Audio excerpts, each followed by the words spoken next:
खरगोश और कछुए की कहानी तो आपने पढ़ी या सुनी ही होगी, जिसमें बहुत ही धीमी चाल से चलने वाला कछुआ जीत जाता है और वह भी दौड़ लगाने वाले खरगोश के मुकाबले। कछुए की जीत हमारी जिंदगी में निरंतरता की शक्ति को प्रतिपादित करती है, प्रमाणित करती है। कछुआ जीता ही इसलिए था क्योंकि उसने चलना बंद नहीं किया था, चाहे चाहे उसने धीरे धीरे ही क्यों ना चला हो। तो नमस्कार दोस्तों, उन्नति कंपटीशन क्लासेस में आप सभी का फिर से एक बार हार्दिक स्वागत है। एक छोटी सी कोट, एक छोटी सी कहानी मैंने आपको सुनाई।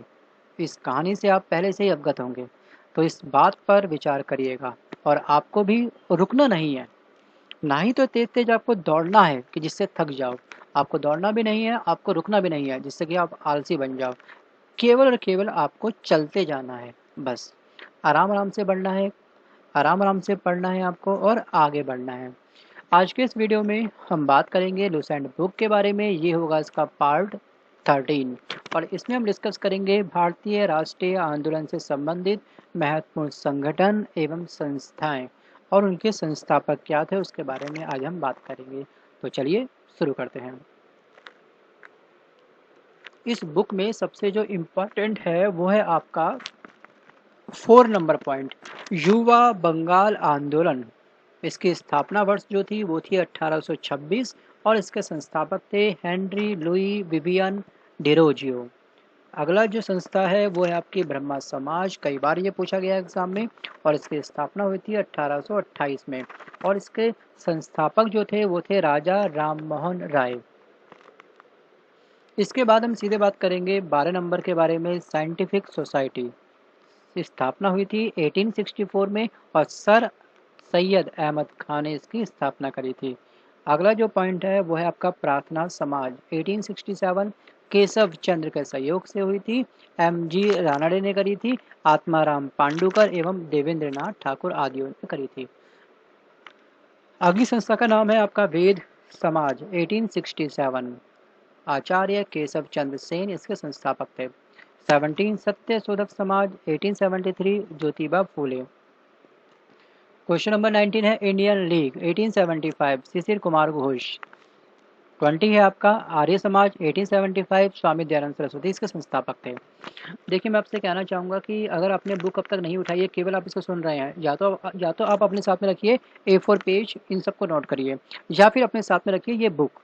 इस बुक में आप एक काम करिए, हाइलाइटर से हाइलाइट्स करिए, येलो से, पिंक से, जिससे भी करना आपको करिए, क्योंकि ये जितने भी पॉइंट हैं आपके आने वाले एग्जाम के लिए बहुत इंपॉर्टेंट है। चाहे आप ग्रेड डी का एग्जाम दे रहे हो या फिर आप दे रहे हो स्टेट पीसीएस का एग्जाम, ठीक है। तो अगर आपके पास बुक नहीं है, परचेज करना है आपको, मार्केट अवेलेबल नहीं है आपके आसपास, तो आप इसको ऑनलाइन परचेज कर सकते हैं। डिस्क्रिप्शन पे आप क्लिक करना, वहाँ पे आपको इसका लिंक मिलेगा। हिंदी मीडियम, इंग्लिश मीडियम, जो भी आपको बुक लेनी है वहाँ से आप परचेज कर सकते हैं। लेकिन हो सके अगर आपके पास बुक है और आप उठाने का कष्ट नहीं कर रहे हैं, तो ये आप बहुत गलत कर रहे हैं। मैं चाहता हूँ कि बुक को उठाइए और उसको हाईलाइट करिए। अगला जो है वो है 19 इंडियन लीग।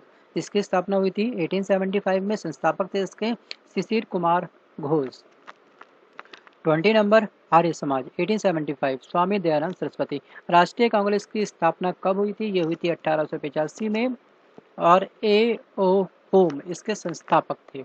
ये क्वेश्चन बहुत इंपॉर्टेंट है, इंपॉर्टेंट सभी है, लेकिन ये सीजीएल के पॉइंट ऑफ व्यू से भी इम्पोर्टेंट है और साथ में आपका जो भी प्रीलिम्स एग्जाम आपका भी होने वाला है यूपीपीएससी का, उसके पॉइंट ऑफ व्यू से भी बहुत इंपॉर्टेंट है। अगला जो पॉइंट है वो है आपका रामकृष्ण मिशन 29, स्वामी विवेकानंद।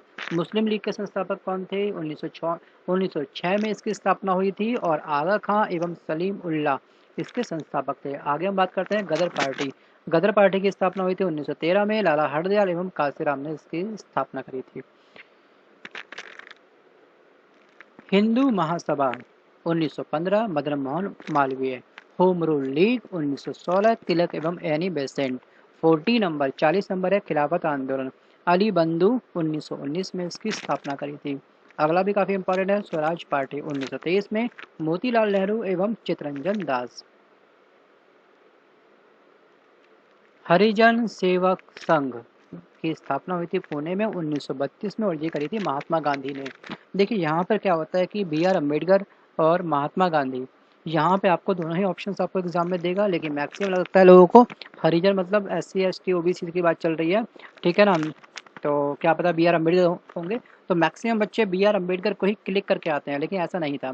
जो गोलमेज सम्मेलन जो तीनों हुए थे, दूसरे में जो दोनों ने भाग लिया था, महात्मा गांधी और BR अम्बेडकर ने, उसके बाद में ये असफल रहा। लेकिन हरिजन से संबंधित जो भी समस्या थी, BR अम्बेडकर ने द्वितीय गोलमेज सम्मेलन में प्रस्तुत करी लोगों के सामने कि इनकी दशा क्या होती है, इनसे कैसे मैला उठवाते हैं, वगैरह वगैरह। तो उससे प्रभावित हुए। इन्होंने वास्तव में बोला कि ये जो व्यक्ति है ये वास्तव में हरि के जन है। हरि मतलब भगवान के ये जन है, मतलब उनकी देन है। तो इनके साथ हम ऐसा काम इनसे नहीं करवा सकते। तो इन्होंने उनके विकास के लिए महात्मा गांधी ने, याद रखेगा, महात्मा गांधी ने हरिजन सेवक संघ की स्थापना करी। आगे हम बात करते हैं फॉरवर्ड ब्लॉक। सुभाष चंद्र बोस ने इसकी स्थापना करी थी 1939 में। आज़ाद हिंद फौज 1942। रास बिहारी बोस इसके संस्थापक थे। आगे हम बात करते हैं, देखिए, भारतीय राष्ट्रीय आंदोलन से संबंधित महत्वपूर्ण आंदोलन एवं घटनाएं। तो इसमें हम बात करेंगे आंदोलन एवं घटनाएं क्या थीं और उनके क्या वर्ष थे। सबसे पहले हम बात करते हैं भारतीय राष्ट्रीय कांग्रेस की स्थापना हुई थी 1885 में, और संबंधित जो विषय थे, व्यक्ति थे, वो थे A.O. होम। जैसा कि हमने अभी कुछ समय पहले देखा था, ये इसके संस्थापक भी थे। आगे हम बात करते हैं बग भंग आंदोलन, मतलब बंगाल के विभाजन। भंग से बना है, बंगाल का विभाजन हुआ था इसमें 1905 में, और बंगाल के विभाजन के विरुद्ध। आगे हम बात करते हैं मुस्लिम लीग की स्थापना हुई थी 1906 में, और कांग्रेस का विभाजन हुआ था 1907 में। होम रूल आंदोलन 1916 में। लखनऊ पैक्ट दिसंबर 1916 में। मांटेग्यू घोषणा हुई थी 20 अगस्त 1917 में। रॉलेट एक्ट हुआ था 19 मार्च 1919 में। तो आप एक चीज़ गौर कर रहे होंगे कि अब तक तो मैं कुछ चीज़ें स्किप कर रहा था, लेकिन अब मैंने स्किप नहीं करा है। देखिए, इसमें पिछला जो हमने अभी वीडियो देखा था, इससे पहले भी वीडियो में काफ़ी हद तक स्किप करवा रहा था काफ़ी सारी चीज़ें। वो स्किप मैं इसलिए करा रहा था क्योंकि वो कुछ इंपॉर्टेंट नहीं थे, इसलिए मैंने उसको स्किप करवा दिया। तो अगर मैं आपको एक एक लाइन पढ़ के बताऊंगा, एक एक लाइन के बाद 9, 10, 11, 12, तो ऐसा होगा कि इस बुक को ख़त्म होने को कम से कम ले जाएंगे 3 से 4 साल, और मुझे डेली रिकॉर्डिंग करनी पड़ेगी तब जा करके। तो ऐसे नहीं कि आप ढेर पढ़ें, आप केवल क्वांटिटी में नहीं, आप केवल क्वालिटी पे फोकस करा करिए, ठीक है। आप क्वालिटी के हिसाब से स्टडी करेंगे तो डैम श्योर आपका सिलेक्शन बहुत जल्दी होगा। अगर क्वांटिटी ही पढ़नी है, आपको क्वांटिटी पे फोकस करना है, दुनिया भर की तमाम वीडियो आपको मार्केट में मिल जाएगी। गूगल पे सर्च मारिए, इकट्ठा करते रहिए मटेरियल को, अपना डाउनलोड करो, ऑफलाइन लगाओ, ढेर लगा दो अपने अंदर, ठीक है। तो ऐसी स्टडी आप प्लीज़ मत करिएगा। अगर कर रहे हैं तो ठीक है, अगर आपके पास टाइम है तो आप रिस्क ले सकते हैं, बट जिनके पास टाइम नहीं है तो उनके लिए मैं कहना चाहूँगा रिस्क लेना बंद करो और आगे पढ़ो और आगे बढ़ो, ठीक है। और यहाँ जो मैं बात कर रहा था आपसे, देखिए, ये सभी के सभी जो पॉइंट है ना, आप इसमें से कोई स्किप नहीं कर सकते। अगर आपका विचार है कुछ स्किप करने का, तो जो स्किप हो सकता है वो मैंने करवा दिया नीचे, लेकिन अब ऊपर मैं आपको कोई भी स्किप नहीं करवाऊंगा, ठीक है, क्योंकि यहाँ पे 1 से लेकर के 14 तक सभी इंपॉर्टेंट है। जलियांवाला बाग हत्याकांड हुआ था 13 अप्रैल 1919 को। खिलाफत आंदोलन 1919 को। ये आपको सब टिप्स पे याद होनी चाहिए। ये पूछता है कि कौन सा आंदोलन कब हुआ था, एक ना एक हिस्ट्री से क्वेश्चन यहाँ पे आपसे डेट, वर्ड्स, मंथ आपसे पक्का पूछेगा। तो हंटर कमेटी का रिपोर्ट प्रकाशित हुई थी 28 मई 1920 को। जलियांवाला बाग से ये संबंधित थी। कांग्रेस का नागपुर अधिवेशन काफ़ी इंपॉर्टेंट था, क्योंकि असहयोग आंदोलन का प्रस्ताव इसमें पारित हुआ था, और ये हुआ था दिसंबर 1920 को। असहयोग आंदोलन का आरंभ हुआ था 1 अगस्त 1920 को महात्मा गांधी के द्वारा। चोरी चौरा कांड 5 फरवरी 1922 गोरखपुर जिले, मतलब उत्तर प्रदेश की इस घटना के बाद असहयोग आंदोलन को स्थगित कर दिया गया। यहाँ से एक क्वेश्चन ये बनता है कि किस कांड के बाद में असहयोग आंदोलन को स्थगित कर दिया गया, समाप्त कर दिया गया, बीच में रोक दिया गया। तो वो था आपका चोरी चौरा कांड, और ये कब हुआ था? 1922 में। स्वराज पार्टी की स्थापना जो करी थी वो करी थी 1923 में मोतीलाल नेहरू एवं चित्तरंजन दास ने। ये इतना इंपॉर्टेंट नहीं है, इसलिए मैंने इसको हाईलाइट नहीं करा। आगे हम बात करते हैं 22 नंबर की। कांग्रेस का लाहौर अधिवेशन हुआ था दिसंबर 1929 को। पूर्ण स्वाधीनता का प्रस्ताव इसमें पारित करा गया था। और Namak Satyagraha, most most most MP question, 12 मार्च को स्टार्ट हुआ था, 5 अप्रैल को ये खत्म हुआ था। 12 मार्च 1930 को ये स्टार्ट हुआ था और 5 अप्रैल 1930 को ये समाप्त हुआ था। अब इससे संबंधित एक बात हम पढ़ते हैं कि महात्मा गांधी के द्वारा साबरमती आश्रम से दांडी जाकर नमक बनाकर नमक कानून का उल्लंघन इसमें करा गया था। और कितने अनुयायी इसके समर्थक थे महात्मा गांधी के साथ में, कितने लोगों ने कितने किलोमीटर तक ये यात्रा करी थी, इसके बारे में हमने डिस्कस करा था इससे पिछले पार्ट में। अगर आपने वो पार्ट नहीं देखा है तो आप उस पार्ट को भी देख सकते हैं। लूसेंट वीडियो बुक एक प्लेलिस्ट है, वहाँ पे जाकर आप क्लिक करेंगे, तमाम वीडियो इस बुक से संबंधित आपको मिल जाएंगे। आगे हम बात करते हैं, देखिए सवर्णवज्ञ आंदोलन स्टार्ट हुआ था 6 अप्रैल 1930 को। सवर्णवज्ञ आंदोलन की इस समय शुरुआत हुई थी और प्रथम गोलमेज सम्मेलन कब हुआ था? 12 नवंबर 1930 को।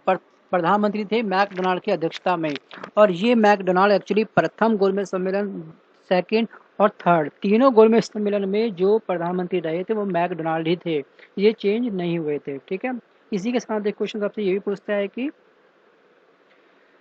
कांग्रेस ने कौन से अधिवेशन में, मतलब कौन से सम्मेलन में भाग लिया था? गोलमेज सम्मेलन की बात कर रहा हूँ, तो सेकंड में इन्होंने भाग लिया था, तो महात्मा गांधी गए थे वहां पर कांग्रेस की तरफ से। लेकिन बी आर अम्बेडकर एक ऐसे व्यक्ति थे जिन्होंने तीनों गोलमेज सम्मेलन में भाग लिया था।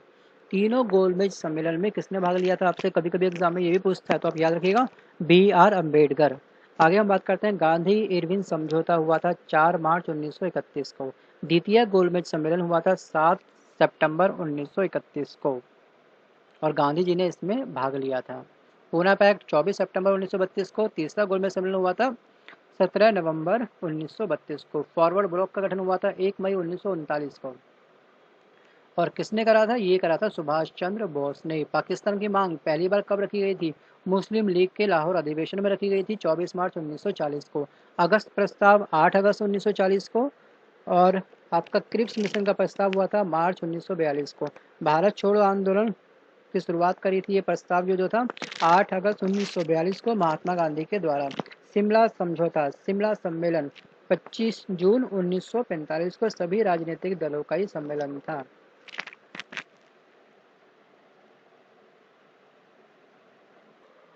अगला जो इम्पोर्टेंट पॉइंट है वो है कैबिनेट मिशन का आगमन। ये हुआ था 24 मार्च 1946 को, और माउंट बेटन योजना का जो वर्ष था वो था 3 जून 1947 को। इसमें क्या हुआ था? इसमें वायसराय माउंट बेटन ने भारत विभाजन की योजना रखी थी। आगे हम बात करते हैं आपसे, भारत के महान शहीद कौन कौन से थे और उनको सजा कुछ क्या क्या दी गई थी वो मैं आपको बताऊंगा इसमें। ठीक है, पहले थे व्यक्ति खुदीराम बोस। 1908 में सेशन जज किंग्सफोर्ड की गाड़ी पर 11 अगस्त पर बम फेंकने के कारण बेड़ी रेलवे स्टेशन दी गई, मतलब कि इनको गिरफ्तार कर लिया गया था। ठीक है, इनका जो संबंध था वो सिंपल ये था कि किंग्सफोर्ड की गाड़ी में इन्होंने बम फेंका था, और 1908 में इनको क्या हो गई? फांसी दे दी गई। अगला जो पर्सनैलिटी है, जो क्रांतिकारी है, महान शहीद थे, उनका नाम है अशफाक उल्ला खां। इन्होंने क्या करा था? 19 अगस्त 1925 को काकोरी डाक गाड़ी डकैती 18 दिसंबर जो हुआ था, मतलब कि इस केस में अभियोग में इनको बंदी बनाया गया था, और क्या करा था? इनको 1927 में फांसी दे दी गई थी। आप डेट याद मत रखिएगा कि 18 दिसंबर को। अगर आप प्रीलिम्स की तैयारी कर रहे हैं तो आपको पूरी डेट याद रखनी है। खुदीराम बोस को 11 अगस्त 1908 को फांसी दे दी गई थी, और अशफाक उल्ला को 18 दिसंबर 1927 को। आगे हम बात करते हैं उधम सिंह के बारे में। इन्होंने क्या करा था? इन्होंने करा था कैक्सटन हॉल लंदन में गोली मारी थी। किसको? सर माइकल ओडायर को उधम सिंह ने गोली मारी थी, और उनको फांसी दी गई थी 1940 में। भगत सिंह के बारे में most most most important question है। भगत सिंह के बारे में हम बात करेंगे कि सारस की हत्या तथा 8 अप्रैल 1929 ईस्वी को केंद्रीय विधानसभा में बम फेंकने के सिलसिले में इनकी गिरफ्तारी हुई थी, और सारस जो था, इसको सॉन्डर्स भी बोलते थे, इसकी हत्या के केस में मौत की सजा दी गई इनको। 23 मार्च 1931 को इनको फांसी पर चढ़ा दिया गया था। ठीक है, सुखदेव का भी सेम केस था, इनके साथ ही इनको फांसी चढ़ी थी। और बटुकेश्वर दत्त इतने इंपॉर्टेंट नहीं है, लेकिन कहीं ना कहीं इनका बलिदान भी काउंट होगा, लेकिन आपके एग्जाम में ये क्वेश्चन काफ़ी कम पूछा जाता है। आगे मैं बात करता हूँ चंद्रशेखर आज़ाद के बारे में। काकोरी डाक गाड़ी डकैती केस के मुख्य अभियुक्त तथा अंग्रेजी सरकार ने इन्हें जिंदा, मतलब कि पार्क या मुर्दा पकड़ने के लिए 30,000 रुपये की घोषणा करी थी। चंद्रशेखर आज़ाद को क्या कहा गया था कि इनको पकड़ के लाओ, जिंदा या मुर्दा, 30,000 रुपये जो था पुरस्कार दिया जाएगा। तो ये अमाउंट कभी कभी प्रीलिम्स एग्जाम में पूछ लेता है, और सीजल में भी ये 1-2 बार पूछा गया है, तो आने वाले एग्जाम में भी आपसे पूछ सकता है कि कितने अमाउंट की घोषणा करी गई थी, तो 30,000 रुपये। तो उस टाइम पे 30,000 रुपये बहुत बड़ा अमाउंट होता था। आगे हम बात करते हैं, इनको जो 27 फरवरी 1931 ईस्वी को अल्फ्रेड पार्क इलाहाबाद में ये शहीद हुए थे। इन्होंने अपने आप को खुद गोली मारी थी। आगे बात करते हैं चापेकर के बारे में। दामोदर चापेकर 22 जून 1897 ईस्वी को प्लेग कमिश्नर रैंड और लेफ्टिनेंट एयर्स्ट की हत्या के सिलसिले में अपने भाइयों के साथ ये गिरफ्तार हुए थे, और उसके बाद में इनको फांसी दे दी गई थी। आगे बात करते हैं राजगुरु के बारे में। देखिए 23 मार्च 1931 को 3 लोगों को फांसी दी गई थी, राजगुरु, सुखदेव और भगत सिंह। ठीक है, तो ये भगत सिंह थे। 23 मार्च आप देख रहे हैं सामने, 23 मार्च, 23 मार्च भगत सिंह, सुखदेव, और साथ में आपके थे अभी जो मैंने आपको बताया था। ठीक है, ये आपके सामने राजगुरु। ठीक है, इन तीनों का नाम आप याद रखिएगा और डेट 23 मार्च 1931। आगे बात करते हैं हम लोग संबंधित घटनाएं। ये हम बात कर रहे हैं, इसमें हम बात करते हैं लाला लाजपत राय के बारे में। अगर उनके बारे में बात ना करिए तो बड़ी नाइंसाफ़ी होगी। ठीक है, तो देखिए 17 नवंबर 1928 ईस्वी के साइमन कमीशन लाठी प्रहार के 1 महीने के बाद का जो ये का विरोध करने पर मुहिम के द्वारा पाशविक उनका देहांत हो गया। एक्चुअली ये विरोध कर रहे थे किसका? साइमन कमीशन का। लाठीचार्ज हुआ, इनके सर के ऊपर लाठी से प्रहार करा गया और इनका सर से काफ़ी खून निकला और उसके बाद में इनके माइंड में क्लॉटिंग हो गई, मतलब कि खून अंदर कहीं जम गया और उसके बाद में इनका देहांत हो गया। अब हम बात करते हैं 48 मतलब कि ये जो पॉइंट है अपने बुक में देखिएगा 48 कहाँ पर है, उसमें हम बात करेंगे भारतीय स्वतंत्रता आंदोलन के प्रमुख वचन एवं नारे कौन कौन से थे। तो इसमें इम्पॉर्टेंट जो नारा है वो है आपका इनकलाब जिंदाबाद। ये नारा किसने दिया था? ये आपसे एग्जाम में पूछता है, तो ये याद रखिएगा, ये दिया था भगत सिंह ने। उसके बाद दिल्ली चलो सुभाष चंद्र बोस ने दिया था। जय हिंद का नारा दिया था, ये दिया था सुभाष चंद्र बोस ने। और वेदों की ओर लौटो, ये किसने कहा था? ये कहा था दयानंद सरस्वती ने। भारत छोड़ो भी इम्पोर्टेंट है क्योंकि गांधी जी ने बोला है, तो गांधी जी के हर एक शब्द काफ़ी इम्पोर्टेंट है, तो ये कहा था महात्मा गांधी ने। जय जवान जय किसान लाल बहादुर शास्त्री ने कहा था 1965 के पाकिस्तान युद्ध के समय। ये भी आपको याद रखना है, कौन से युद्ध के समय किसने कहा था जय जवान जय किसान? लाल बहादुर शास्त्री ने कहा था 1965 के पाकिस्तान युद्ध के समय। मारो फिरंगी को, ये जो था ये नारा दिया था मंगल पांडे ने। उसके बाद हम बात करते हैं विजय विश्व तिरंगा प्यारा। ये भी स्किप हो गया हाईलाइट होने से। ये हाँ, ये दिया था आपका श्यामलाल गुप्ता पार्षद ने। जनगण मन अधिनायक जय है, रविन्द्रनाथ टैगोर। स्वराज हमारा जन्म से अधिकार है, ये कहा था बाल गंगाधर तिलक ने। सरफरोशी की तमन्ना अब हमारे दिल में है, राम प्रसाद बिस्मिल ने बोला था। तुम मुझे खून दो मैं तुम्हें आज़ादी दूंगा, तो ये थे सुभाष चंद्र बोस। अब हम बात करते हैं स्वतंत्रता आंदोलन से संबंधित प्रकाशित पत्र एवं पत्रिकाएं एवं पुस्तकें। तो चलिए शुरू करते हैं। इंडियन मिरर, इसके लेखक, इसके संपादक कौन थे? इसके संपादक थे केशव चंद्र सेन। अगला जो है वो है केसरी, ये मराठा लैंग्वेज में थी, द मराठा अंग्रेजी में थी, और गीता रहस्य इसके रचयिता हैं बाल गंगाधर तिलक। उसके बाद हम बात करते हैं युगांतर, वंदे मातरम, लाइफ डिवाइन के रचयिता थे अरविंद घोष। यंग इंडिया, हरिजन, नवजीवन, हिंद स्वराज और my experiment with truth. Most most most important book है ये सभी जो लिखी गई है। इसके रचयिता जो है ये कुछ मैगजीन है, मतलब कुछ पत्रिकाएं हैं और कुछ पुस्तक के नाम है।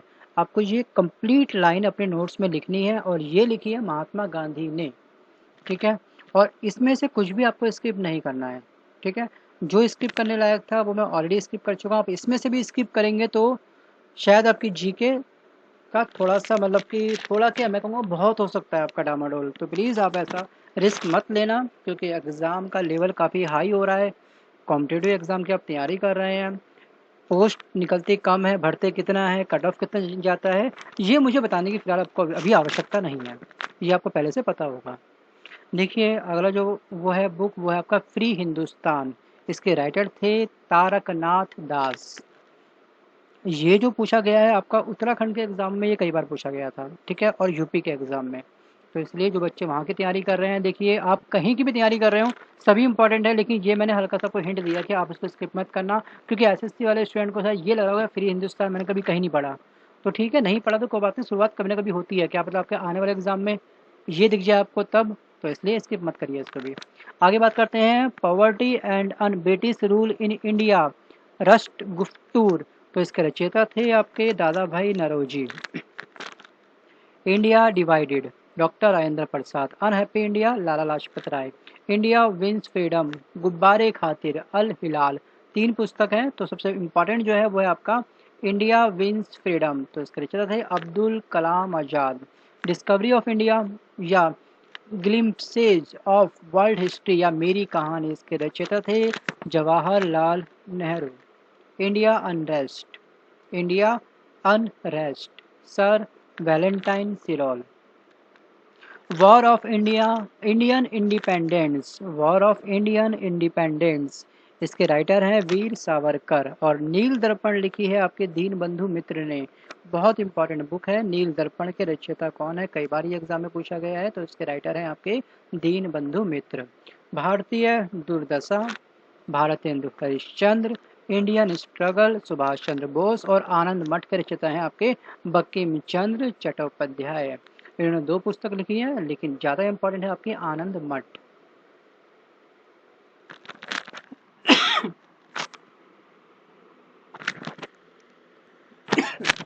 सॉरी। आगे हम बात करते हैं उपाधि प्राप्तकर्ता एवं दाता।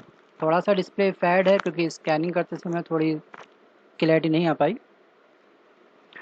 उपाधि जो है, गुरुदेव की उपाधि जो मिली है वो मिली है रविन्द्रनाथ टैगोर को, और दी किसने है, महात्मा गांधी ने। ठीक है, आप याद रखिएगा, दी किसने है, महात्मा गांधी ने।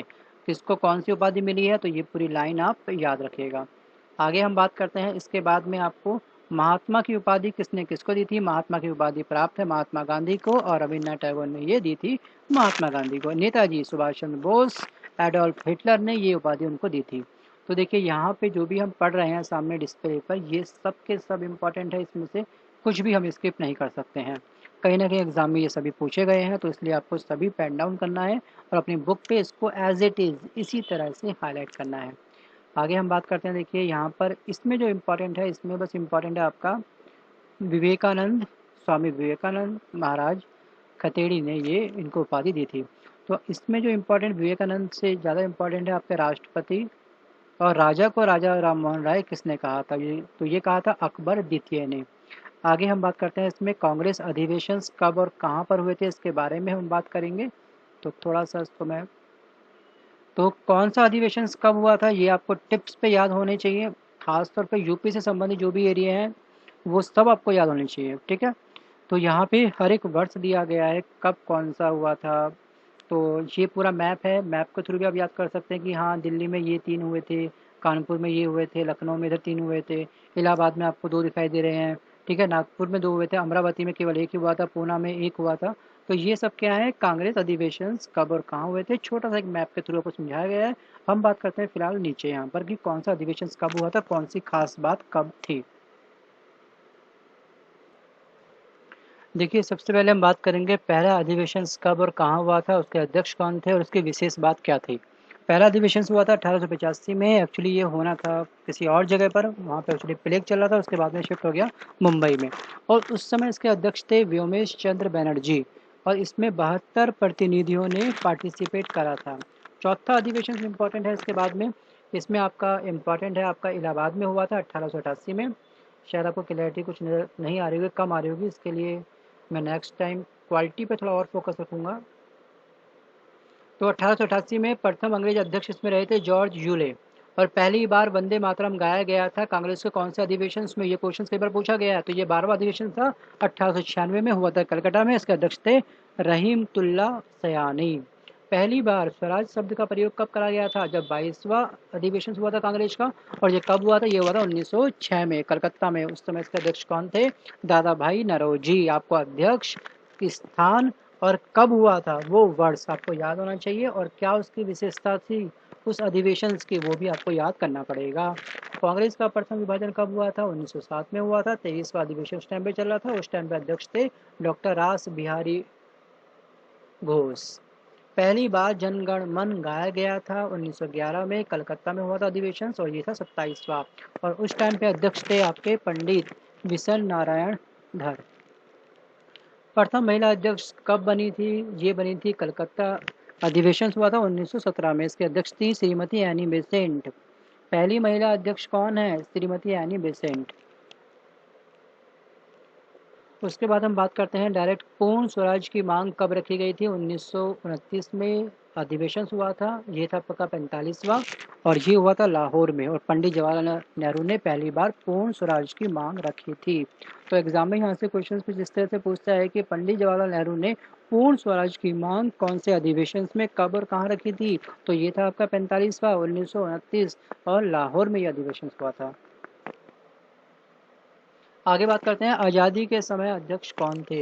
ये था आपका 55वां, ठीक है, और 1946 में हुआ था मेरठ में, और इसके थे अध्यक्ष आचार्य JB कृपलानी, बहुत इंपॉर्टेंट है। उसके बाद हम बात करते हैं डॉक्टर राजेंद्र प्रसाद, 1947 में दिल्ली में हुई विशेष अधिवेशन की अध्यक्षता इन्होंने करी थी। उसके बाद हम बात करते हैं आपसे ब्रिटिशकालीन आयोग और समितियों के बारे में। तो सबसे इम्पॉर्टेंट है आपका हंटर आयोग, 1882 में विलियम हंटर थे इसके अध्यक्ष, और गवर्नर जनरल थे या फिर वाइस राय थे रिपन, और इसका उद्देश्य था शिक्षा का विकास करना। हंटर आयोग का संबंध किससे है, आपसे एग्जाम में ये पूछता है। आपसे ये नहीं पूछता किस वर्ष वगैरह वगैरह, ये नहीं पूछेगा आपसे, आपसे पूछेगा बस केवल इसका उद्देश्य क्या है। आपको केवल आयोग का नाम और उसका एम, उसका उद्देश्य क्या था, वो याद रखना है। हंटर आयोग का उद्देश्य था आपका शिक्षा से संबंधित, शिक्षा का विकास करना। अफीम आयोग जो हुआ था ये बना था 1893 में। आपको इसका वर्ष याद करना है खासतौर पे, और अफीम सेवन को रोकने हेतु, कॉमन सी बात है, अफीम आयोग का अर्थ क्या होगा। अफीम आयोग का काम, कॉमन सी बात है, यही होगा कि सिंपल अफीम को रोकना, सेवन से लोग रोकें, स्वास्थ्य पे ध्यान दें। तो अब हम बात करते हैं 9 के बारे में। सिंचाई आयोग 1901 में बना था, इसके अध्यक्ष थे कर्जन, और सिंचाई में सुधार हेतु वित्तीय सुचार के बारे में इसमें विचार करा जाता था। उसके बाद हम बात करते हैं बटलर समिति। बटलर समिति भी कई बार एग्जाम में क्वेश्चन पूछा जाता है और पूछा जाएगा आगे भी कई बार, अब तक भी कई बार पूछा गया है। तो 1927 में इसकी स्थापना हुई थी, और देसी राज्यों एवं अंग्रेजी सरकार के संबंधों पर विचार करने के लिए कौन सी समिति का गठन हुआ था। एग्जाम में यहाँ पे ये आता है, तो आपको याद रखना है बटलर समिति का। साइमन आयोग आया था 1927 में, और 1919 के अधिनियम की समीक्षा हेतु ये आया था या बना था। क्रिप्स आयोग जो बना था ये बना था 1942 में, और भारत के राजनीतिक गतिरोध दूर करने हेतु इस आयोग की गठन हुआ था। कैबिनेट मिशन 1946 में 35 टॉलरेंसेस के होते, और वेबल और भारत को सत्ता हस्तांतरित करने पर विचार करने हेतु कौन सा मिशन आया था, मतलब भारतीयों को सत्ता सौंपने के लेकर के कौन सा मिशन पहली बार भारत आया था, तो वो आया था कैबिनेट आयोग। आगे के इस वीडियो में हम बात करेंगे आपसे भारत के ऐतिहासिक लड़ाइयों के बारे में। तो अब तक हमने जो भी देखा ये वीडियो, और इसमें जो भी इम्पोर्टेंट फैक्ट हमने अब तक पेन डाउन अगर नहीं करे हैं, तो अगर आप बुक को उठा लीजिए, पेन डाउन करिए, ठीक है। और अगर बुक है तो बुक में डायरेक्ट उसको हाईलाइट करिएगा। और आज के इस वीडियो में बस केवल इतना ही। अगर आपको ये वीडियो पसंद आया हो तो प्लीज़ इसको लाइक करिएगा, और आपके जो भी फ्रेंड कंपटीशन की तैयारी कर रहे हैं उन तक इस वीडियो को शेयर करना प्लीज़ मत भूलिएगा। और सब्सक्राइब नहीं करा है तो प्लीज़ डू सब्सक्राइब एंड